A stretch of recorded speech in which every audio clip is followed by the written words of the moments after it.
Lo que sí que sabemos es que esas condiciones de habitabilidad permanecieron en Marte no mucho tiempo, pero sí el tiempo suficiente, que además coincide con el periodo en el que surgió la vida en la Tierra.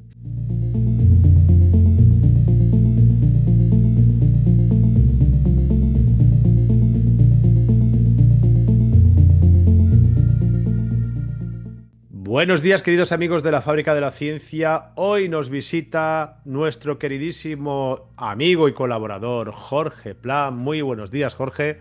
Buenos días. Recordad a los oyentes que se han unido últimamente a la Fábrica de la Ciencia que Jorge Pla es nuestro experto en atmósfera de Marte y bueno, también trabaja en el Centro de Astrobiología, ¿verdad? Ujú. Y vamos a hablar de la actualidad de Marte, de todo lo que envuelve el planeta rojo, los últimos descubrimientos. Háblanos de ellos.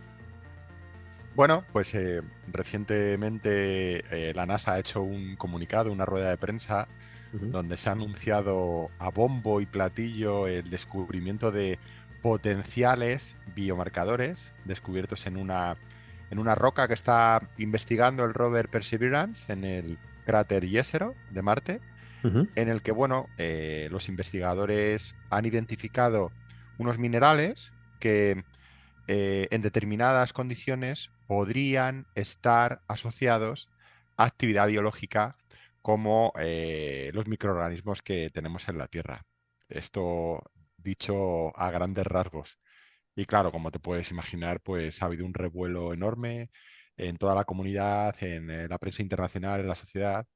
Y yo creo que es importante que los investigadores seamos honestos y que reconozcamos que, si bien es el mejor indicio que tenemos hasta la fecha de actividad biológica fuera de la Tierra, es tan solo un indicio, no es una evidencia. Y aquí yo creo que es fundamental, pues acordarnos del gran Carl Sagan, cuya frase cita más importante, que por cierto no era suya, era de David Hume, es que afirmaciones extraordinarias requieren evidencias extraordinarias. No tenemos ni una sola evidencia de vida en Marte, pasada, presente. No podemos hacer esas afirmaciones. Lo único que tenemos son pistas que perfectamente podrían ser actividad no biológica. Conocemos un montón de procesos que pueden producir las famosas manchas de leopardo, que es como se les ha llamado, a estos rastros que ha dejado algún proceso en la roca que ha estudiado Perseverance. La verdad es que todo lo que estás explicando es muy interesante y hay que matizar esto que a veces las noticias son demasiado sensacionalistas eh, para que en ciencia, para que podamos afirmar algo, como tú bien has dicho, tenemos que tener evidencias y a través de esta evidencia empezar a investigar, que a veces tienes evidencias y no puede ser otra cosa. Pero sí que es verdad que hay muchas posibilidades. Bueno, quizás muchas posibilidades, no, existen posibilidades de que pueda existir elementos que nos pueda hacer pensar que por lo menos hubo vida en la Tierra, en Marte, ¿verdad? Sí, bueno, de hecho, el rover Curiosity ha demostrado una sospecha que teníamos. Sospechábamos que Marte era habitable en el pasado y Curiosity lo han confirmado. Aterrizó en el cráter Gale, que sospechábamos que era un antiguo lago. Ha confirmado que efectivamente fue un lago en el pasado de Marte y que ese lago reunía las condiciones de habitabilidad para que, en el caso de que hubiera surgido la vida, ésta se hubiera sostenido. Condiciones de temperatura benévola para la vida, salinidad, acidez, presión, etcétera. Esto no significa que Marte tuviera vida en el pasado. Esto significa que las condiciones eran ideales para que la hubiera tenido. Y es por eso por lo que el rover Perseverance está recogiendo el testigo de Curiosity y está estudiando si, además de habitable, estuvo habitado. ¿Cómo lo está haciendo? Estudiando pues una región diferente, el cráter Jezero, que tiene, vimos desde órbita que tenía unas arcillas en el suelo que preservan muy bien la materia orgánica en el caso de estar presente. Efectivamente, el rover Perseverance ha descubierto materia orgánica en el suelo, es algo súper interesante, pero a día de hoy los instrumentos de estas misiones no son capaces de decirnos si esta materia orgánica procede o no de actividad biológica. Para eso estamos metiendo las muestras más interesantes en tubitos que deberían traer de vuelta una futura misión, la Mars Sample Return, que por desgracia ahora mismo no está del todo cancelada, está congelada, pero tiene muy mal pronóstico porque es una misión complejísima, se ha salido de costes, de presupuesto, de fechas y incluso la administración Trump ha propuesto cancelarla y ahora está en manos del Congreso y tiene bastante mal aspecto. No sabemos si estas muestras tan interesantes, entre ellas incluida la muestra que lleva estas manchas de leopardo, estos Leonard Sports, no sabemos si las vamos a traer a la Tierra. Yo creo que sería interesante porque aquí en la Tierra tenemos los laboratorios mucho más avanzados para poder pues avanzar o responder más claramente si efectivamente estas pistas que vemos pudieron o no ser producidas por la vida. Claro, aquí el problema también es que si pudiésemos enviar una misión tripulada con seres humanos, desde el punto de vista científico de investigación sería más fácil montar allí el laboratorio y poder investigar allí. El problema es que todavía no estamos suficientemente preparados para poder estar en Marte. Desde luego sería mucho más fácil. Todo lo que pueda hacer un humano en Marte, una máquina va a tardar muchísimo más tiempo. Y como bien dices, todavía hay que esperar un poquito más. Yo soy bastante optimista y sí que creo que lo vamos a ver en nuestro tiempo de vida. Eh, pero va a pasar un tiempo. De ahí que algunos investigadores han sido bastante críticos con todo el dinero invertido y con todo el diseño de esta misión de traída de muestras, teniendo en cuenta que dentro de poco vamos a tener humanos en el planeta rojo. Es decir, ¿por qué no hemos apostado, hemos invertido en poner un humano en Marte antes de recoger estas muestras? Cuando en realidad el tiempo que va a pasar entre un hito y otro pensamos que no va a ser muy largo. También teniendo en cuenta que los chinos han tomado la delantera y estos sí que han dicho que van a ir a por otras muestras y tienen ya todo preparado para hacerlo antes de que termine esta década. Porque sí que hay que decir también que los chinos se lo están tomando muy en serio. Empiezan a tener tecnología para poder enviar sondas a Marte. No es que empiecen a tenerla, Que es ya la que tienen. ya la tienen y es como que aquí en Occidente nos cuesta un poco reconocerlo. Yo lo he notado en Estados Unidos, en Europa. em, yo creo que no pasa nada por reconocerlo. China se ha convertido en la primera potencia mundial. A los americanos les cuesta reconocerlo, a los europeos también, pero lo del progreso en, en muchos campos, pero sobre todo en el espacial de China, es abrumador en los últimos años. Em, por ponerte algún ejemplo, pidieron ser incluidos dentro de la Estación Espacial Internacional. Yo la llamo Estación Espacial No Internacional porque no dejaron entrar a los chinos y se han construido su propia estación. Tienen su propia estación espacial, tienen su propio sistema tripulado de astronautas, sus propios cohetes. Es la única nación que ha llegado a la cara oculta de la Luna y además lo hace de forma repetida y de forma exitosa, con lo difícil que es llegar a la Luna en las últimas misiones privadas, como hemos visto. Han llegado, primera nación en la historia en llegar a la primera, a Marte. Es un avance que te explota la cabeza.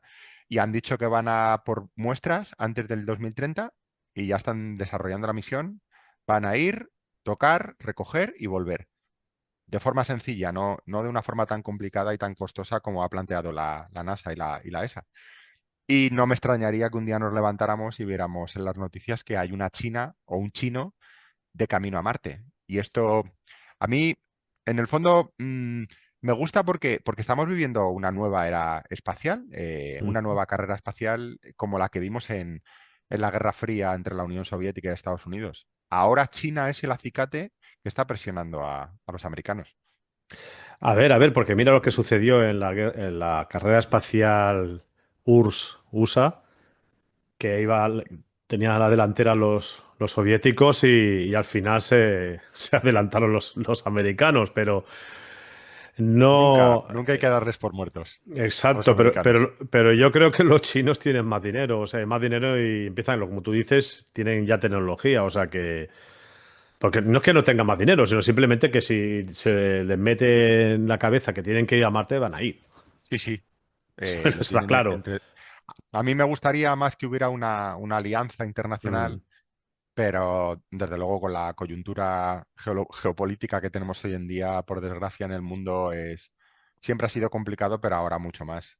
ujú. Entonces al final cada uno va por su lado y bueno, pues vamos haciendo cada una de las agencias espaciales lo que va pudiendo. Volviendo a la vida en Marte, a la posibilidad de vida en Marte, aquí en la Tierra tuvieron que pasar 3.500 millones de años para que la vida incipiente que empezó a desarrollarse en la Tierra se convirtiera en vida compleja, ¿no? Ujú. Estamos hablando de los primeros elementos complejos de vida. Evidentemente en Marte no se sabe, bueno, no sé si se sabe, pero cuando el planeta empezó a comportarse de una forma distinta, que hasta el punto que perdió prácticamente toda la atmósfera, Ujú. ¿le dio tiempo a Marte poder generar vida compleja? Porque es que Ah, si nos basamos en en el ejemplo de la Tierra, hay algo que patina, que nos puede hacer pensar que no llegó a desarrollarse la vida compleja en Marte. bueno, primero tenemos que decir que ni siquiera hemos encontrado vida en Marte, ni siquiera sabemos si la vida unicelular, la vida simple, microorganismos, surgieron en Marte. Lo que sí que sabemos es que esas condiciones de habitabilidad permanecieron en Marte no mucho tiempo, pero sí el tiempo suficiente, que además coincide con el periodo en el que surgió la vida en la Tierra. Ujú, Es por eso por lo que cuanto más estudiamos Venus, Marte y la Tierra, más nos damos cuenta que los tres planetas hermanos tenían unas condiciones muy similares en el pasado.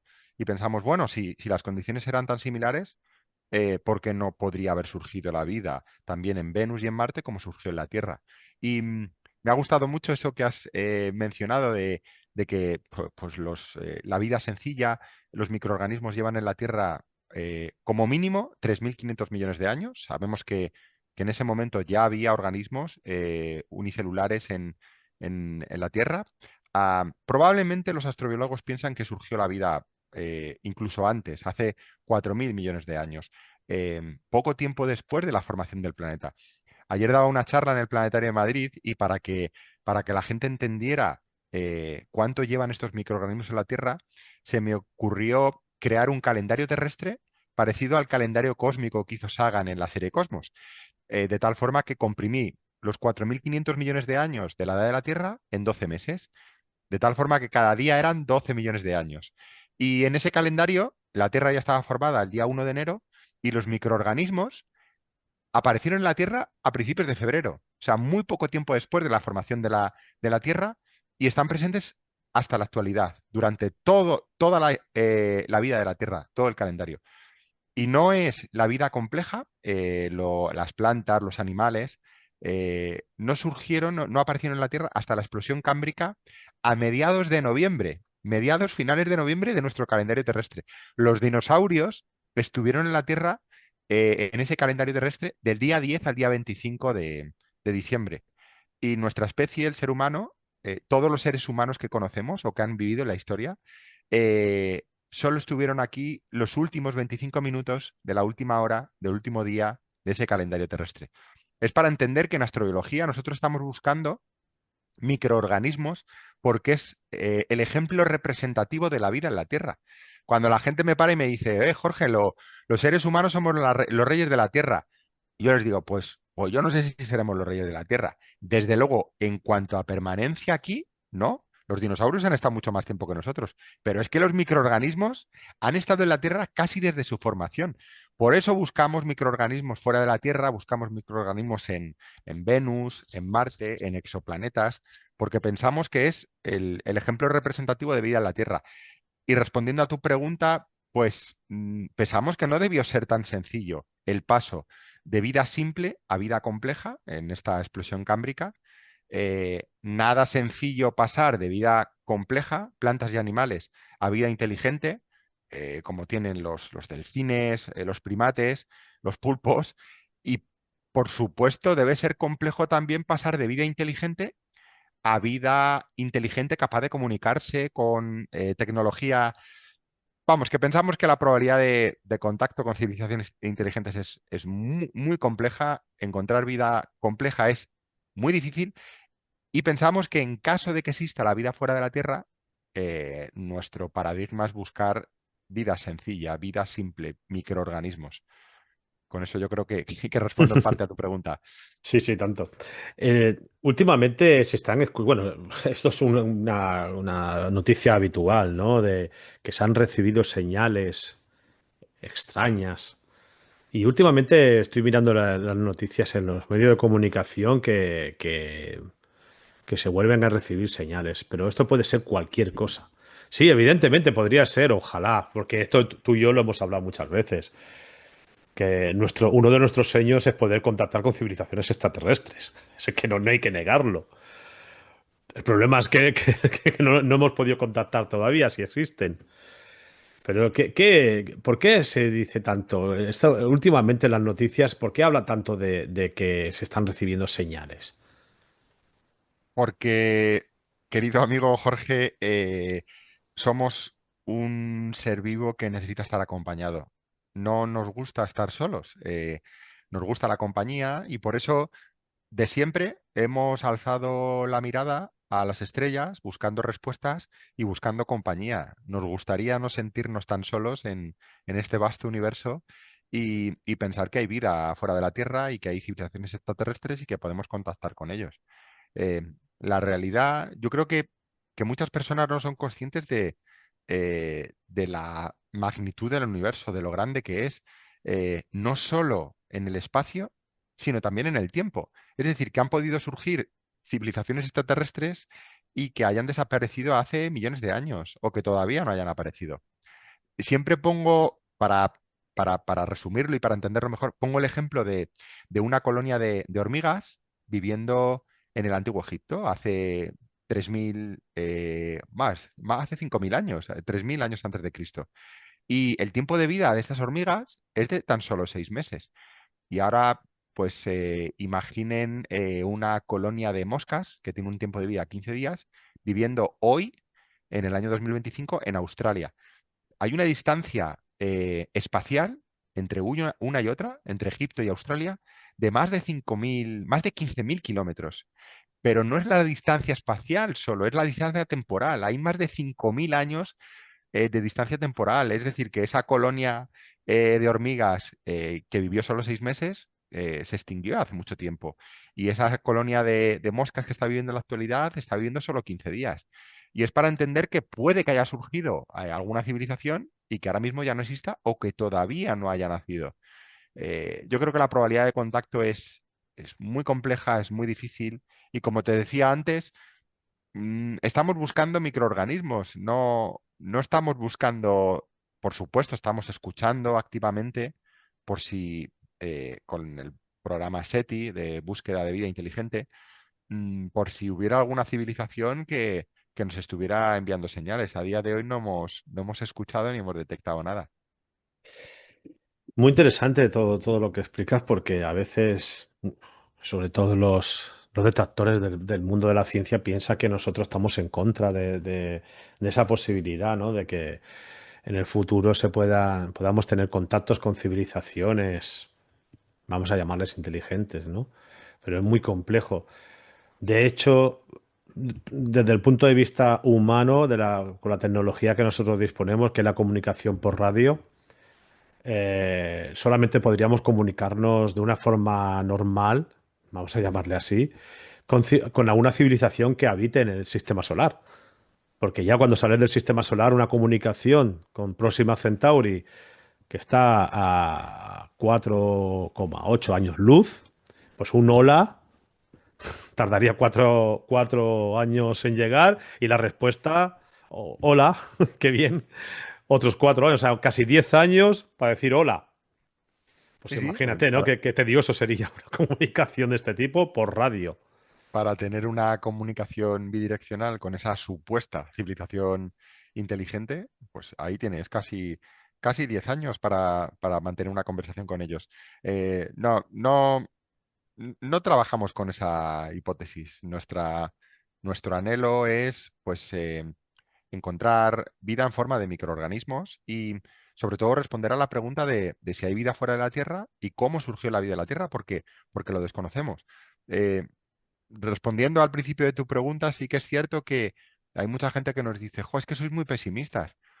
Para nada. Yo creo que somos las personas más optimistas del mundo, pero además tenemos que ser realistas. A día de hoy no hemos encontrado absolutamente ni una sola evidencia de vida extraterrestre. Nada. Por lo que estas afirmaciones, por ejemplo, ahora que se ha puesto muy de moda este cometa, el 3 Atlas, que podría ser una nave espacial, para nada. O sea, eh, todas las evidencias, muy fuertes, por cierto, apuntan a que es un cometa. Es un cometa, es muy interesante porque es un cometa interestelar que viene de otro sistema solar. Hemos estudiado sus parámetros orbitales, sigue una órbita eh, eh, que es claramente procedente de otro sistema solar y podemos estudiar sus propiedades, es súper interesante. Pero de ahí a decir que es una nave espacial, yo creo que es igual de interesante estudiar este cometa interestelar con mayúsculas. Es un cometa interestelar, hemos visto su coma. Al igual que sería interesante también estudiar el incremento patrimonial en la venta de libros de cierto investigador que se le llena la boca diciendo que es una nave espacial cuando en realidad no hay ninguna evidencia para ello, cuando todo apunta a que es un cometa. De hecho, estamos estudiando su composición. Tiene una composición muy interesante porque no esperábamos que tuviera tan poco agua y tanto dióxido de carbono en comparación con los cometas de nuestro sistema solar. Y es que, jolín, los sistemas solares pierden material, salen disparados, esto lo sabemos, que los sistemas solares son dinámicos y pierden asteroides, pierden cometas, pierden planetas y pierden, en algunos casos, estrellas por interacciones gravitacionales con otros sistemas solares. Entonces, no tiene nada excepcional. Los cometas interestelares han entrado en nuestro sistema solar, están entrando y van a seguir entrando. No veo dónde está la excepcionalidad, más allá de que es algo súper interesante porque no necesitamos enviar naves espaciales a otros sistemas solares. Su material viene hacia nosotros y podemos estudiarlo aquí in situ. Son cápsulas del tiempo que nos hablan pues de cómo ha sido la formación de otros sistemas solares. Súper interesante. Pero de ahí a entrar Vi- en vi- vi- esoterismos.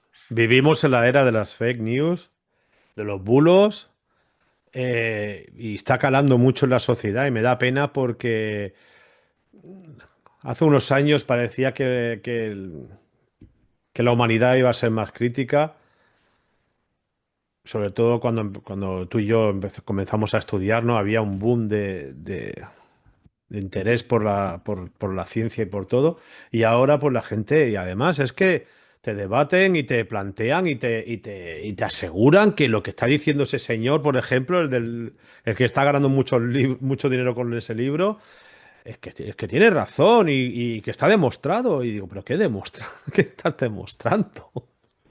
Por Sí, eso, Jorge, es tan importante tu labor y la labor de todos los divulgadores científicos, es tan importante la labor de los investigadores y por eso yo creo que es fundamental transmitir a la sociedad, ya no solo en forma de artículos científicos súper técnicos, sino que yo creo que es importante trasladarle a la sociedad cuáles son, pues, los descubrimientos, qué es lo que estamos haciendo, en qué trabajamos, qué es lo que estamos viendo en colegios, universidades, museos planetarios, en podcasts como el tuyo. Es importante que se dedique tiempo para ello.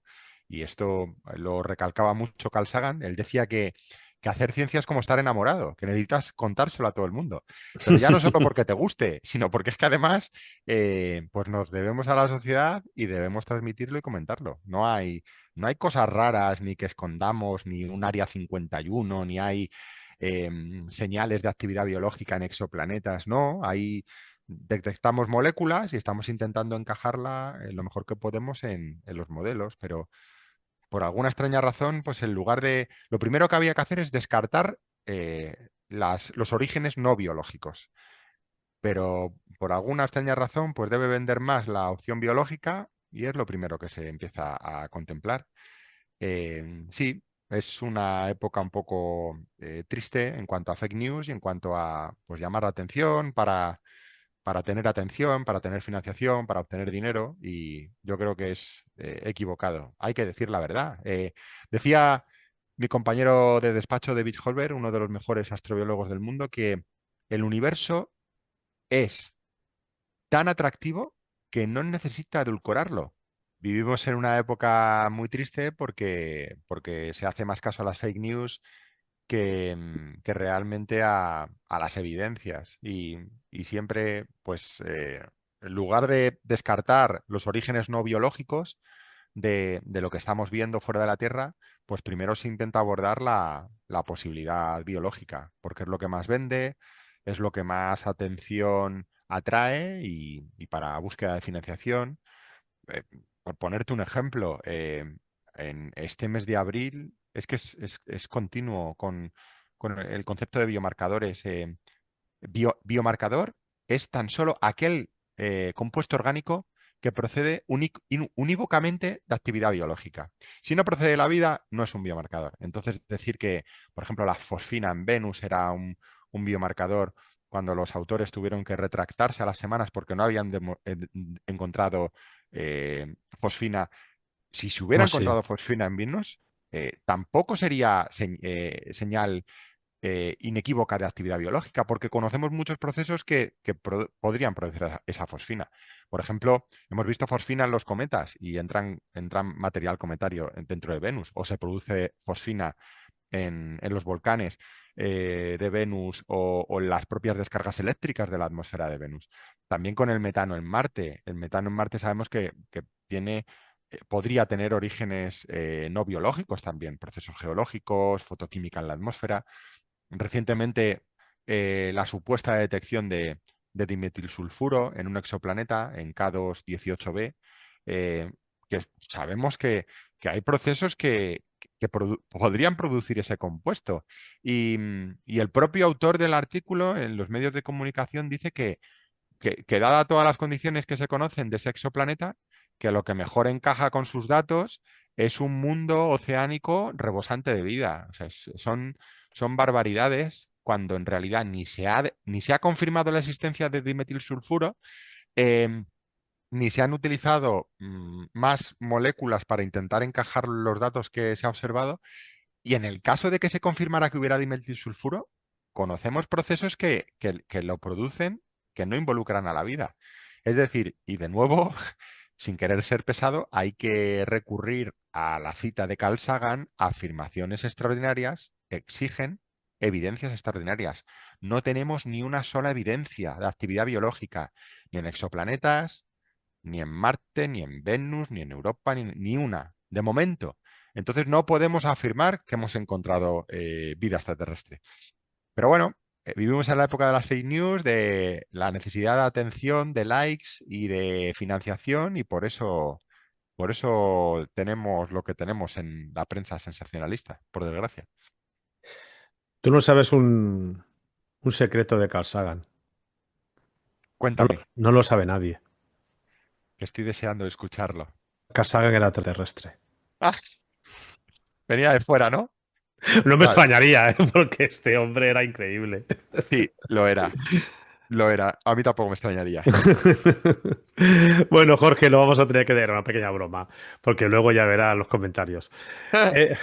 Eh, lo tenemos que dejar aquí, es una Muy pena, bien, pero espero que en breve, que no pase tanto tiempo, espero que en breve vuelvas a pasar por los micrófonos de la Fábrica de la Ciencia, porque claro. muchos seguidores te adoran. Muchísimas Bueno, gracias y hasta gracias a la ti. próxima. Un abrazo para todos. Muchas gracias, Jorge.